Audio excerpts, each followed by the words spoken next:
right, welcome back, guys. FantasyTeamAdvisors.com, bringing home the bacon, MLB DFS video. It is Friday. It is the last day of June 30th, and we are back bringing you another breakdown. If you don't know what we do here, we go through every game on the slate.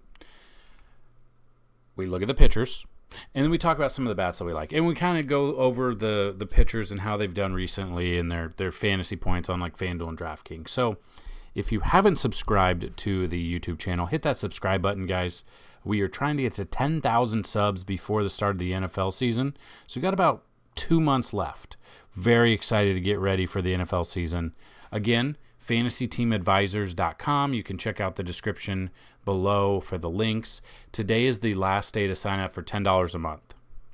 That $10 a month will be grandfathered in until September, and then it will go to the $25 a month for both NFL and MLB. So if you want to get in, today is the last day you can get in for $10 a month.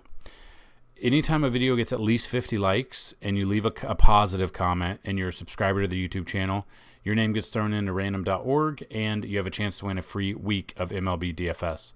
If the video gets 100 likes, you have a chance for a month. And if the video gets 125 likes, you have a chance for a season pass to MLB DFS. Now, yesterday's video, it is if the video gets at least 50 likes by the start of the main slate. Yesterday's video had 46 likes, so we were very close. But we're going to get there today. I know we are. And I know this could be the video where we get to 125. So I know we can do it. Let's try to break the record. We've got to 101 time. Let's get to 125 so someone can win a season pass for the rest of the MLB season. So looking at this, we're not going to go over any weather or anything like that. That's on the website. So we go over this stuff. And if you need a little bit more help, go check out FantasyTeamAdvisors.com. We have a bunch of information there. We have all the BVP you need, umpire ratings, ballpark ratings, Vegas odds. We have a cheat sheet with stacks that we like. A lot of stuff over there. Go check it out. So this first game is not on the slate. It's not on FanDuel. As of the making of this video, there's not an all-day slate, which I probably wouldn't play anyway. It is 1 Central. So we're avoiding this game. We're not even going to break it down. Quantrill coming off the IL. Justin Steele coming off pretty good outing from London. So looking at this, we're not, and you're probably not going to play the single game. Like I would, this isn't a game that I would do the single game in. So we're just going to avoid this game completely. Move to this one. So there are, on FanDuel as of now, there are 2 games on the early slate, and we're going to talk about that. So you got Seth Lugo versus Graham Ashcraft. Lugo, 41 plate appearances, 278 batting average.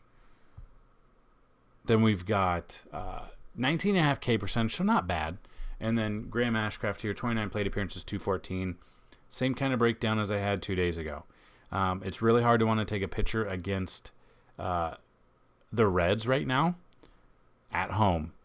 And that's kind of where I'm at. I'm not looking at that. So the Padres, I believe they just got swept by Pittsburgh, correct? Is there another team that's like more underperforming than the Padres with their lineups, other than their offensive lineup? So you've got the Mets, and most of theirs are pitching with Verlander and Scherzer, but they are just so disappointing. And the Reds are the exact opposite. They don't have a big payroll. They're playing really well right now. They get a game at home, the whole series at home here. Great American Small Park for a reason. It gives up a ton of runs. If you don't believe me, go to FantasyTeamAdvisors.com and check out our ballpark ratings under the MLB tab, and you can see how many runs this place gets up. So I am not taking a pitcher in this one. I am looking at the bats. So 41 plate appearances, not bad. We'll kind of just see who's had success. Probably Votto for the most part, yeah. 2 for 7, not much. I mean, it's basically two starts against most of these bats. No one's had like a lot of success, but the way they're hitting right now, I don't know how you go against them. I would be looking at Joey Votto at home, Jake Fraley, TJ Friedl. I would be looking at Ellie De La Cruz possibly. I'll be looking at a stack for the Reds for sure. And the flip side of that, Graham Ashcraft's only faced 29, so basically one equivalent of 1 start, almost right down there. So yeah, Juan Soto's 2 for 6 with 2 doubles. He's been very disappointing for us lately. I wouldn't use Nelson Cruz. Tatis I would use in this ballpark. Kim I would use. Cronenworth I would use. Machado I would use. So I could see this game having an over-under of like 9.5, and I would punch the over on that one. So if you are playing like the early only, which are these two games right here, this is what I would look at. I would look at bats here, and then I'm probably looking at Christopher Sanchez as my pitcher here. The Nats, we don't know who they are facing or putting out there on the mound, so we can't really go over anything. Phillies, Sanchez, 23 plate appearance, 304. Not the best right there. One start. I would still take him over whoever Washington is, because I'm not taking either of these pitchers if I'm playing this. And then I would stack Phillies, just depending on what lineup comes out. Turner, Castellanos, Schwarber, Bohm, really depends. Stott, depends on who's out there. So can't really go over this game much. Again, when it's situations like this where we don't have all the pitchers, you can check out the website basically by noon on the day of whatever slate we're talking about, and most of the information should be updated. The Vegas numbers, the ballpark ratings, our cheat sheet, the stack, stuff like that. So that's my thought in this 2-game here where I'd be looking at. So the first game on the main slate, you got the Twins at the Orioles. You got Pablo Lopez versus Dean Kramer. Lopez only 15 plate appearances, 267 batting average. Dean Kramer 18 plate appearances, 235. Probably don't mind either of these for tournaments, but the Orioles are just hitting really well right now. I'd probably look at the Orioles lefties if I'm looking. Rushman, I would look for sure. Santander, I would look for. Cedric Mullins, even Aaron Hicks if he's still cheaper option down there. Trying to see what Aaron Hicks currently is. He was batting 180 with the Yankees, and of course he comes over to Baltimore. He's batting 231, 5 home runs, 16 RBIs, 25 runs, and 3 stolen bases. 9.2, 6.2, 12.2 fantasy points in the matchup against Cincinnati. So that's what I'd be looking at. I'd be looking at stacking here. Probably not looking at Lopez much. Maybe throw him in tournaments just because people will be all over Orioles. And then no Minnesota bats really stick out to me right now. Maybe a Buxton, Correa, until I see some numbers more than 18 plate appearances, just kind of see how they've been doing. That's my thought. I'd rather take the Orioles and then Dean Kramer for cash and then Lopez for tournaments if I'm not taking the Orioles. Then you got the Brewers at the Pittsburgh Pirates is next. Freddie Peralta versus Osvaldo Bido. Probably taking Peralta here. I know the Pirates just swept they put up some runs in that game, in those games against the Padres, but I'd still take Freddie Peralta. We took him his last start, I believe. We've taken him his last few starts, actually. Looking at his numbers, not the best against Cleveland. Went 5 innings, 5 strikeouts, but gave up 3 earned runs. But he did just face Pittsburgh his start before that. 6 innings, 9 strikeouts, 2 earned runs, 43 fantasy points. Trying to see if he faced him other than that, too. Nope. So I'm still looking at Freddie Peralta there. Probably avoiding the Pittsburgh Pirates here. And probably not using Bido at all. Next game, Red Sox at the Blue Jays. You got James Paxton versus Jose Barrios. Love both of these guys somehow. I don't know how Paxton is still doing it, and I say that every single time. Paxton is pitching like the stud he was in his in Seattle before he got traded to the Yankees, and then he got hurt, and then he just continued to be hurt. The problem is he is coming off his worst start since May 24th. In that, 4 innings, 3 strikeouts, 1 earned run, 18 fantasy points. We're going to need more than 4 innings out of him.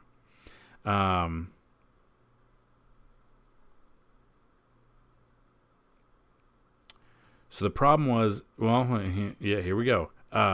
He was lifted in his last start with knee soreness.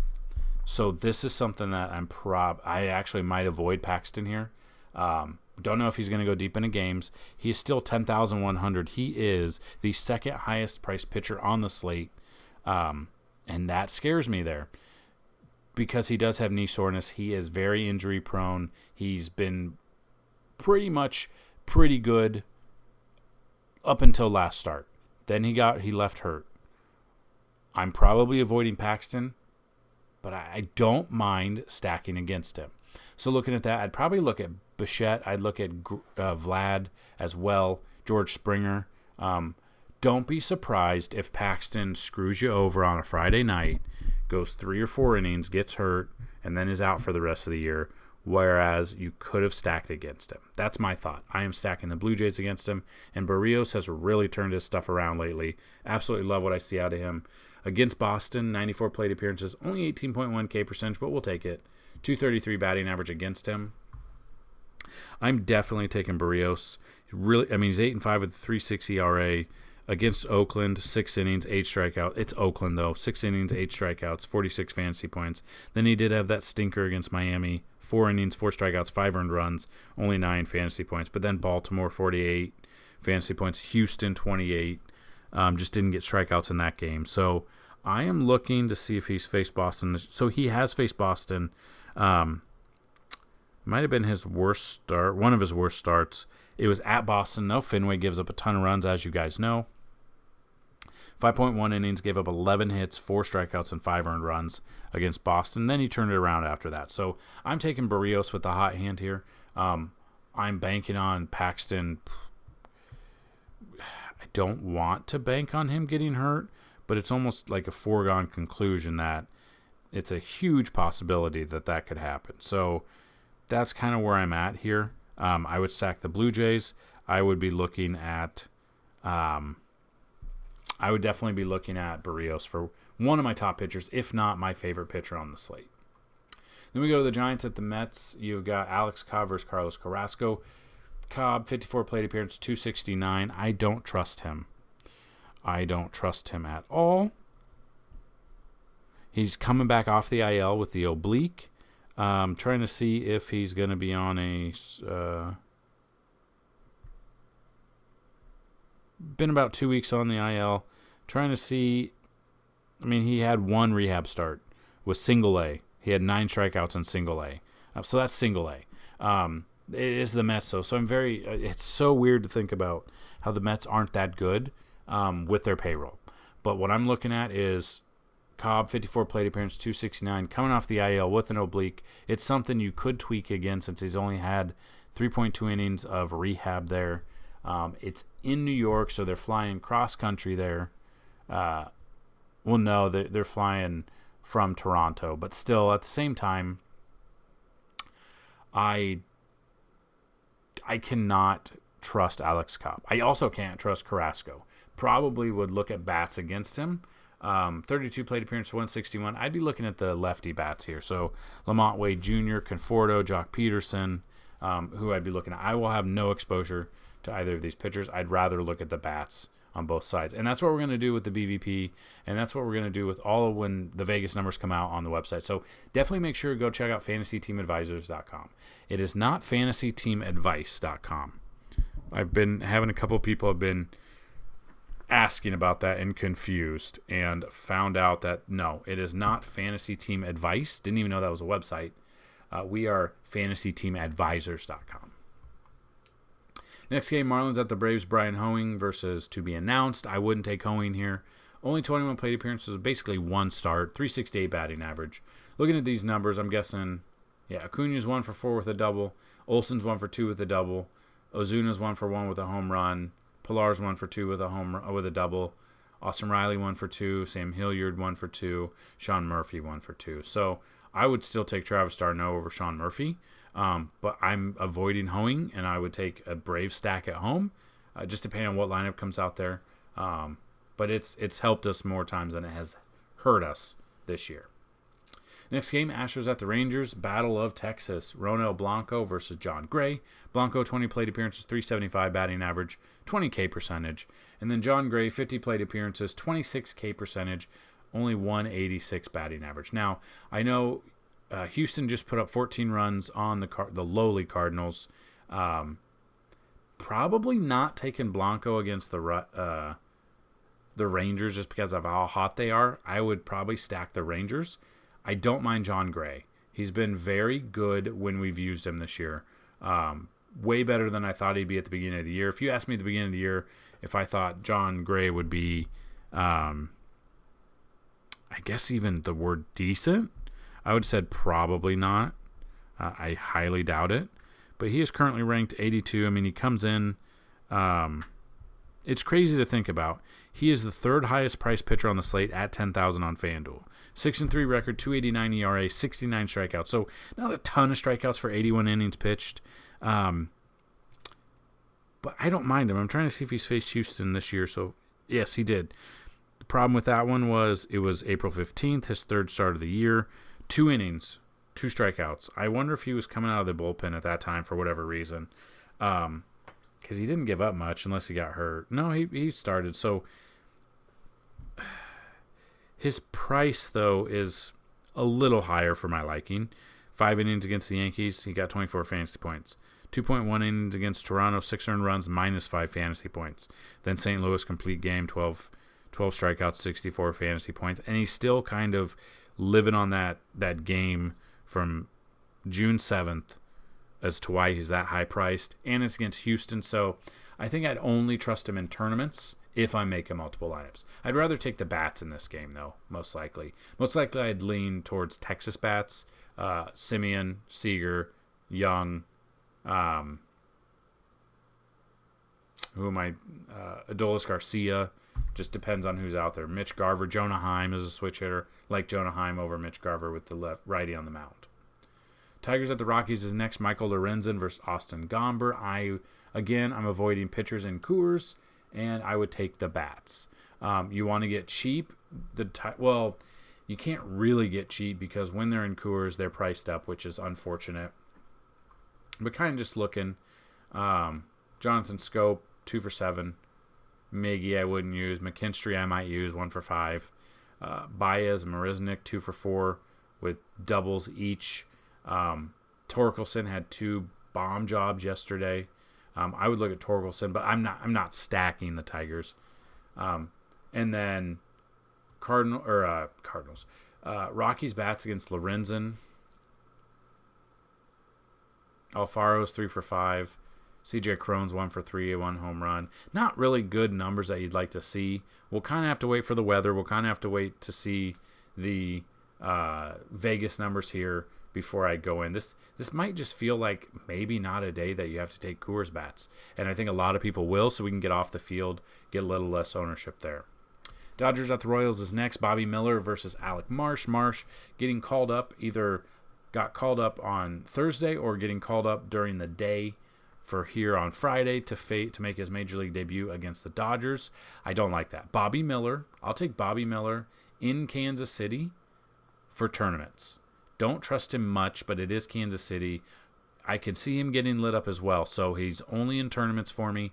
Probably very low ownership, maybe 2% of my lineups will have Bobby Miller, if not 1%. Yankees going to St. Louis to face the Cardinals, who are a bad team. Very bad this year. Severino versus Liberatore. Now, I don't know if the Yankees are back. They could be back. They were hitting. Again, it's Oakland, so I get that. But Cardinals aren't very much better than Oakland. If we look at their records, let me find it real quick. Real quick as my dog comes down the stairs.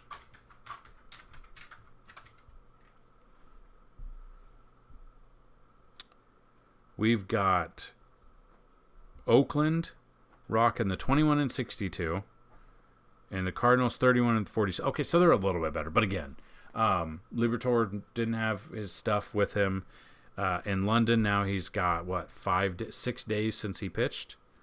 He pitched on Sunday, didn't he? 2.1 innings there, only 3 strikeouts, no earned runs. Didn't go long into the game. Against the Mets, 4 innings for 3 fantasy points. Against San Francisco was his second best start of the year. And the Yankees hit lefties well. If Stanton's playing the outfield, I love Stanton. His batting average, while not DHing, is so much better. He's coming off a really good series in Oakland. Donaldson is heating up as well. Bader is there and healthy.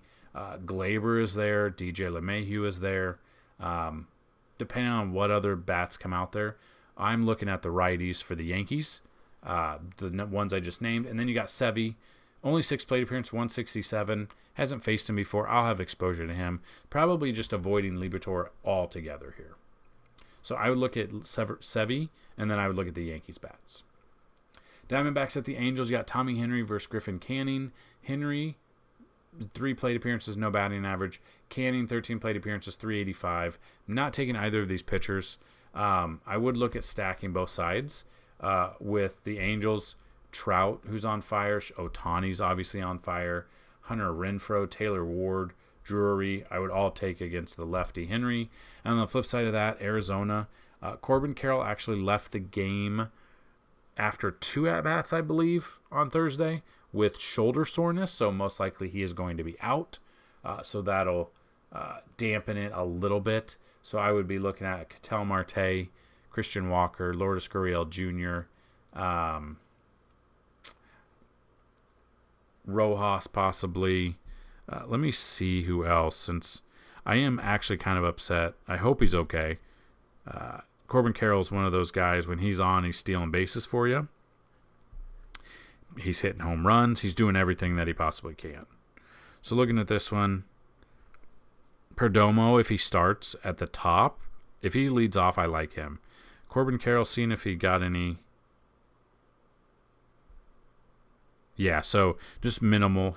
Corbin Carroll could be in there. If he is, I do like him, but just kind of pay attention there. Alec Thomas, if he's in there, he's a cheap option. McCarthy's also a cheap option. But if Perdomo is leading off, I really like Perdomo for Arizona in a stack. So I won't have pitching here. I will have stacks. White Sox at the Athletics, to be announced versus Luis Medina. I wouldn't be using Medina. I would look at whoever this pitcher is. As long as the White Sox isn't an opener, I kind of like it because it's Oakland in Oakland, and they are bad. So kind of watch this. And then the White Sox bats that jump out, Jake Berger, Vaughn, Eloy, Lou Bob as well, which is Lewis Robert Jr. And then the final game on the slate, you got Tampa Bay at Mariners, Shane McClanahan versus Bryce Miller. McClanahan, 35 plate appearances, 28.6 K percentage, and a 188 batting average. Now, McClanahan is the highest priced pitcher on the slate on FanDuel at $11,000. I don't like that because he's coming off an injured back. He pitched on 6/22, so basically last week, and got a couple extra days rest. 3.2 innings, 2 earned runs, 14 fantasy points there. I don't know if this back is going to act up. Just paying up for him at this price. I mean, he could have a fantastic game against the Mariners because he's had their number before. I don't know if I can trust him enough because he's not 100% healthy. Trying to see if he's faced Seattle this year. He has not. But that is my thought. He's the highest priced pitcher on FanDuel, coming off a back injury, which if you know anything about that and you've seen like Kershaw, he's been hurt before, back injury, it's hampering. It dampens a lot of things when you're pitching. Don't trust him enough. So I'm probably 100% avoiding McClanahan. Will really just depend on bats. If you want to go contrarian, maybe look at the righty bats for Seattle. So possibly looking at Eugenio Suarez, Teoscar Hernandez, Ty France, J-Rod, Tom Murphy, AJ Pollock, and I believe Dylan Moore might start. But I really do like France, Rodriguez, Suarez, Teoscar Hernandez as a stack with Seattle. So there you go. Those are all of the games that are on the slate with all of the possible starting pitching that are available right now. Hopefully you found this video helpful and useful. If you did, hit that like button, hit that subscribe button. Go check out our Twitter at advisors_team. Remember, if this video gets at least 50 likes, one of you will be a winner. If we can get 125 likes, one of you is going to win the rest of the MLB season absolutely free. All you had to do is like the video. So if we get a bunch of views, if just each one of you likes the video, that'll be it. We'll hit that huge milestone there. I know we can do it. Again, I'm going to try to get depending on when you watch this video, I'm going to try to get everything out as early as I can in the day. I said it in yesterday's video, but my mom is having surgery early morning, and I will not be able to answer questions. I don't know if I'll be able to answer questions at all today. It'll just really depend on how that goes, and hopefully, it goes well, and we're good to go. So just an FYI, if you ask questions, today might not be a day where I answer, but I will try to as much as I possibly can. So that's what I've got for you. Again, it's the last day to sign up for FTA Plus for $10 to be grandfathered in until NFL season. Once September hits, it will be all-encompassing, $25. That includes sports betting, NFL, and MLB. And NFL is one of our best sports. It's our favorite sport. So make sure you stick around with us. You're really helping build the brand, which is awesome. Hopefully building that brand up, getting at least 10,000 YouTube subs and 10,000 Twitter followers by the start of the football season, which I know we can do. So that's what I've got for you in this video. Good luck to everyone. Let us know how you did on Thursday. Let's bring them some bacon, guys. Peace.